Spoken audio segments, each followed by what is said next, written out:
आज की ये कहानी है साजिश संघर्ष और बेटे के वियोग झेलने वाली जुझारू रानी जिंद कौर की। इनके बारे में बात करते हैं। हम लोग जानते हैं तो जब 28 जून 1839 को महाराजा रणजीत सिंह का निधन हुआ, तब उनके बेटे दलीप सिंह की उम्र 1 साल भी नहीं थी। उनकी मां जिंद कौर पर पूरी जिम्मेदारी आ गई थी। जिंद कौर को लोग प्यार से जिंदन भी कहते थे। सन 1817 में जन्मी जिंदन की जिंदगी खूंखार शिकारी कुत्तों के बीच गुजरी, क्योंकि उनके पिता मन्ना सिंह औलख महाराजा रणजीत सिंह के कुत्तों की देखभाल करते थे। महाराणा रणजीत सिंह ने जिंदन से तब शादी की थी जब वह 55 साल की उम्र पार कर चुके थे, और उस समय जिंदन की उम्र मात्र 18 साल थी। विलियम डेल रिम्पल और अनीता आनंद अपनी किताब Kohinoor the story of world's most famous diamond में लिखते हैं, जिंदन बहुत सुंदर थी। उनका चेहरा अंडाकार था और नाक मुड़ी हुई थी। उनकी आंखें बादामी थीं। वो एक नर्तकी के अंदाज में बहुत नजाकत से चलती थी। उनके प्रशंसकों और विरोधियों की संख्या लगभग बराबर थी। उनके ठीक विपरीत कई लड़ाइयां लड़ चुके उनके पति रणजीत सिंह के सिर और दाढ़ी के बाल पूरी तरह सफेद हो चुके थे। उनके चेचक के दागों से भरे चेहरे पर झुर्रियां पड़ चुकी थी। और आप देखेंगे जिंदन ने बेटे के नाम पर पंजाब की हुकूमत संभाली। जब 18 सितंबर 1843 को जिंदन के 5 साल के बेटे दलीप सिंह को पंजाब का महाराजा बनाया गया था, तो दरबारियों को उम्मीद जगी कि वह एक कठपुतली राजा साबित होंगे। वे उससे अपनी मर्जी के अनुसार फैसले करवा सकेंगे। किसी को यह अंदाजा तक नहीं था कि 26 वर्षीय जिंदन, जिसकी कोई खानदानी पृष्ठभूमि नहीं थी, जो पढ़ी लिखी भी नहीं थी, कुछ और ही इरादे रखती हैं।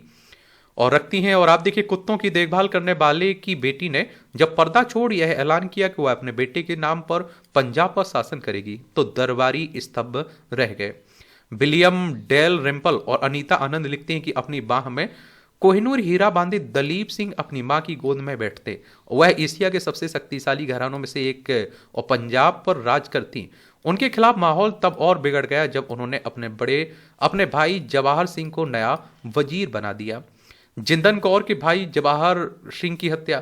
जवाहर सिंह ने वजीर बनते ही अपनी बहन जिंदन की राह में आने वाले हर चुनौती को दूर करने का बीड़ा उठाया।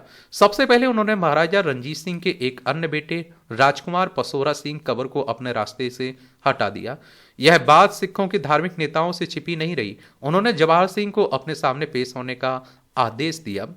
और आप देखिए, जवाहर सिंह महाराजा रणजीत सिंह के हाथी पर सवार होकर अपने आगे दलीप सिंह को बैठाकर सिख समुदाय के धार्मिक नेताओं के सामने पेश हुए। पतबंत सिंह अपनी किताब द सिक्स में लिखते हैं कि सिख खालसा ने जवाहर सिंह के हाथी को घेर लिया। रोते हुए दलीप सिंह को उनकी बाहों से छीन लिया, और इसके बाद उन्होंने जवाहर सिंह को हाथी के हौदे के से नीचे मिट्टी में गिरा दिया, और गिरते ही वह अपनी जान की भीख मांगने लगे। लेकिन सिखों ने उन्हें मौत के घाट उतार दिया।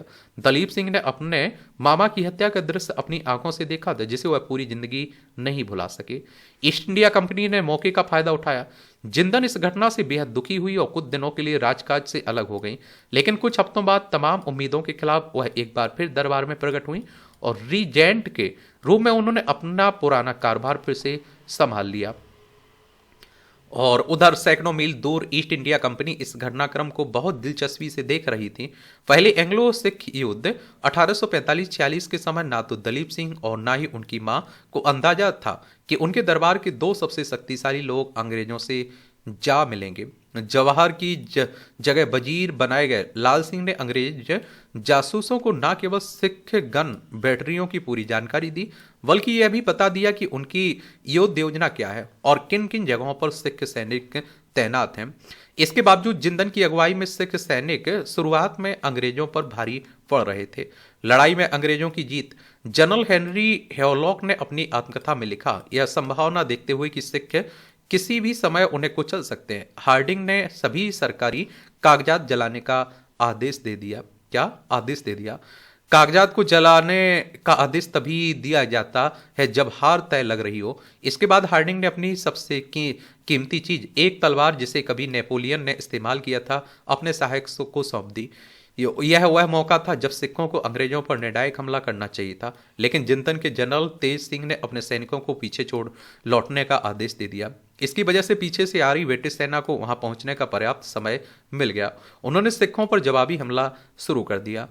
अंग्रेज यह लड़ाई जीत जरूर गए, लेकिन उन्हें अंदाजा था कि इस इलाके में सिख सैनिक संख्या में उनसे कहीं अधिक है। इसलिए उन्होंने रणनीति बनाई कि वे महाराजा दलीप सिंह को गद्दी पर बनाए रखेंगे, लेकिन साथ ही अपने हितों की भी रक्षा करेंगे।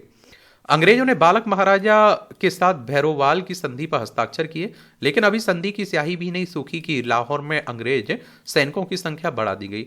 बहाना यह दिया गया कि बालक महाराजा की सुरक्षा जरूरी है और भेजे गए अंग्रेज सैनिकों का पूरा खर्च भी महाराजा से ही वसूला गया।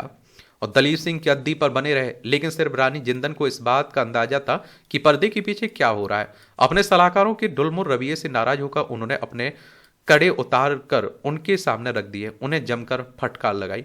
और जब जनरल तेज सिंह और जिसने अंग्रेजों से मिलकर गद्दारी की थी को सियालकोट में जागीर दी गई, तो जिंदन अपने गुस्से पर काबू नहीं रख सकी। उन्होंने अपने बेटे को निर्देश दिया कि वह अंग्रेजों का आदेश ना माने और उन्हें लाहौर दरबार के सामने अपमानित करे।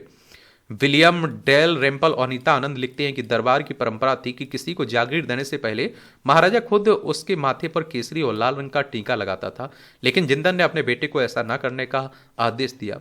जब एक सार्वजनिक समारोह में तेज सिंह टीका लगवाने के लिए घुटनों के बल बैठा, तो दलीप सिंह ने उसके माथे पर टीका लगाने से इनकार कर दिया। तेज सिंह को इससे अपमानित हुआ और अंग्रेजों के गुस्से की भी कोई सीमा नहीं रही। दलीप सिंह को जिंदन से अलग किया गया। अंग्रेजों ने तय किया जिंदन को हर हाल में उनके बेटे से अलग किया जाएगा। दिसंबर 1847 में जब दलीप सिंह केवल 9 साल के थे तो उनकी मां जिंदन से अलग कर दिया गया। और जब जिंदन को खींचकर ले जाया जा रहा था तो उन्होंने वहां मौजूद लोगों से गुहार लगाई कि वे उनकी और उनके बेटे की मदद करें, लेकिन एक भी व्यक्ति उनकी मदद के लिए उंगली तक नहीं उठाई। जिंदन को पहले लाहौर के किले में 10 दिनों तक कैद रखा गया, फिर उन्हें वहां से 25 मील दूर शेखुपुरा के किले में ले जाया गया। वहीं से उन्होंने अंग्रेजों को पत्र लिखकर अपने इकलौते बेटे को लौटाने की मांग की। उन्होंने लिखा कि आपने मेरे राज्य पर बेईमानी से क्यों कब्जा किया? आपने ऐसा खुलेआम क्यों नहीं किया? आपने मुझसे मेरा बेटा छीन लिया। मैं इस अलगाव को बर्दाश्त नहीं कर सकती। बेहतर हो कि आप मुझे मौत की सजा दे दे। महाराजा दलीप सिंह कॉरेस्पॉन्डेंस पृष्ठ नंबर 90 पे ये बात कही गई है। रानी जिंदन को चुनार के किले में भेजा गया। सर हेनरी लॉरेंस की जगह पंजाब के नए रेजिडेंट बने सर फ्रेडरिक करी ने रानी जिंदन को पंजाब से हटाकर सैकड़ों मील दूर चुनार के किले में भेजने का फैसला किया। तब तक रानी जिंदन के साथ हो रहे व्यवहार को लेकर अंग्रेजों की आलोचना शुरू हो चुकी थी। उनके साथ किए जा रहे बर्ताव पंजाब के विरोधी खेमे में रहे अफगानिस्तान के शासक दोस्त मोहम्मद खान ने भी आपत्ति जताई थी और उन्होंने गवर्नर जनरल को पत्र लिखकर रानी की जिंदन की रिहाई की मांग की थी। और आप देखिए साल 1849 में हुए दूसरे एंग्लो सिख युद्ध में भी सिखों को हार का सामना करना पड़ा। इसके बाद अंग्रेजों ने दलीप सिंह को लाहौर समझौते पर हस्ताक्षर करने के लिए मजबूर किया। रानी जिंदन भागकर नेपाल पहुंची। अपने पुत्र के वियोग में रानी जिंदन का स्वास्थ्य तेजी से गिरने लगा था और दलीप के लाहौर समझौते पर दस्तखत करने के कुछ दिनों बाद जिंदन चुनार किले से एक भिखारिन के बेस में रात के अंधेरे में भाग निकली। जाने से पहले वो अपनी कोठरी के फर्श पर एक नोट छोड़ गई। और अवतार सिंह गिल ने अपनी किताब लाहौर दरबार एंड रानी जिंदन में लिखा, रानी ने अपने नोट में लिखा, तुमने मुझे पिंजड़े में बंद कर कैद कर दिया। तुम्हारे सारे तालों और संतरियों के बावजूद मैं जादू से बाहर निकल आई। मैंने तुमसे कहा था मेरे धैर्य का इम्तिहान मत लो। मत समझो कि मैं चोर की तरह वहां से भागी। मैं बिना किसी मदद के तुम्हारी जेल से निकलने में कामयाब रही। और जंगली रास्तों से होते हुए 1000 किलोमीटर से लंबा रास्ता तय करते हुए रानी नेपाल की राजधानी काठमांडू पहुंची। रानी जिंदन ने आंखों की रोशनी खोई। काठमांडू में रानी जिंदल ने नेपाल के शासक जंग बहादुर की शरण में गई, लेकिन उनसे पहले ही ब्रिटिश दूत वहां पहुंच चुके थे। उन्होंने नेपाल नरेश से अनुरोध किया कि जिंदन को शरण केवल कुछ शर्तों पर ही दें। पहली शर्त थी कि वह भारत की धरती पर कभी कदम नहीं रखेंगे। दूसरी कि वह अपने बेटे से संपर्क करने की कभी कोशिश नहीं करेंगी। और तीसरी कि वह पंजाब में किसी भी प्रकार का विद्रोह भड़काने की कोशिश नहीं करेंगे। अगर उन्होंने इन शर्तों से कोई भी तोड़ा तो उन्हें वापस भारतीय जेल में भेज दिया जाएगा। मानसिक और शारीरिक रूप से टूट चुकी जिंदन के पास इन शर्तों को मानने के सिवा कोई विकल्प नहीं था।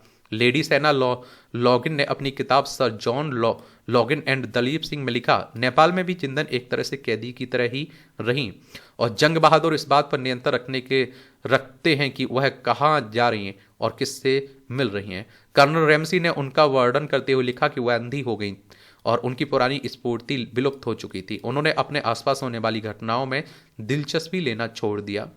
दलीप सिंह को इंग्लैंड भेजा गया।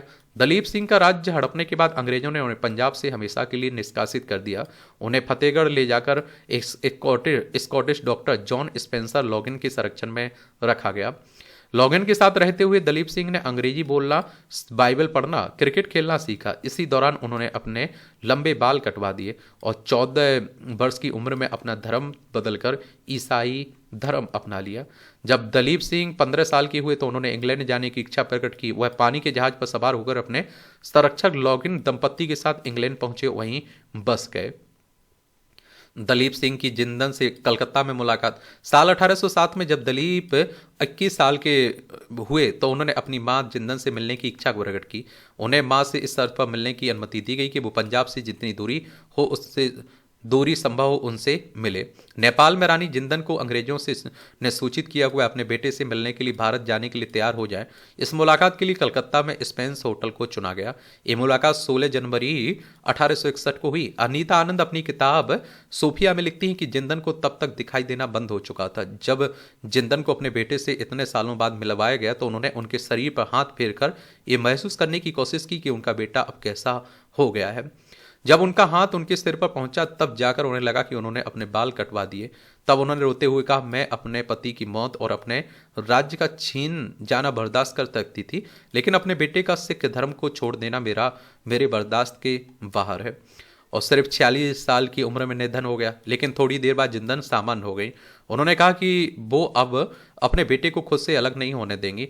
जब वे कलकत्ता में स्पेंस होटल में दलीप सिंह और जिंदन की मुलाकात हो रही थी तभी दूसरे अफीम युद्ध में भाग लेकर लौटे सिख सैनिक हुगली के तट पर पहुंचे। अनीता आनंद लिखती हैं कि वहां अफवाह फैल गई कि कलकत्ता में उनके महाराजा और रानी मां मौजूद हैं।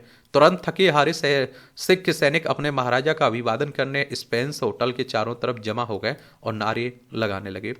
तभी अंग्रेजों ने तय किया कि रानी जिंदन को तुरंत कलकत्ता से हटाकर अपने बेटे के साथ ब्रिटेन भेज दिया जाए। लंदन पहुंचकर दलीप सिंह ने लैंकास्टर गेट के अपने घर के पास अपनी मां के लिए एक घर खरीदा।